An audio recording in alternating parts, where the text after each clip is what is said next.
আজকে আর hi hello কিছুই বললাম না, ভিডিওটা শুরু করলাম। আমি ভিডিও করি বলে অনেকে আমাকে বলে শুধু কোনো কাজকর্ম নেই, শুধু বসে বসে ভিডিও করা সারাদিন, সোশ্যাল মিডিয়া একটা আছে শুধু ভিডিও করে। তাদের উদ্দেশ্যে আজকে কিছু কথা বলতে চাই। তো আমি তো আমার কাজকর্ম নেই, তাই জন্য ভিডিও করি। তো তোমরা ভিডিওগুলো দেখো কেন? তোমাদের তো খুব কাজকর্ম, ভিডিওটা দেখতেও তো অনেকটা সময় লাগে, তাই না বলো?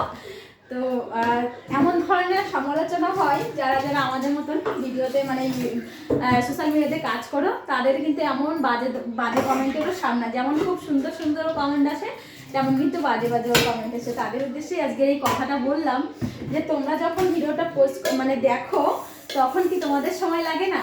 আর এটা আমাদের কাজ, এটা ভুললে হবে না, এটা কাজ করি বলেই যেমন সংসার সামলাই, এই যে বাসন মাজছি এটাও তো একটা কাজ, বলো? কাজ ছেড়ে কি বসে আছি? তো এমনটাই, যার যারা আমার কথার সাথে একমত অবশ্যই কমেন্টে জানাও। চলো, ভালো থাকবে আর তোমরা কমেন্ট করে জানাবে, ঠিক আছে?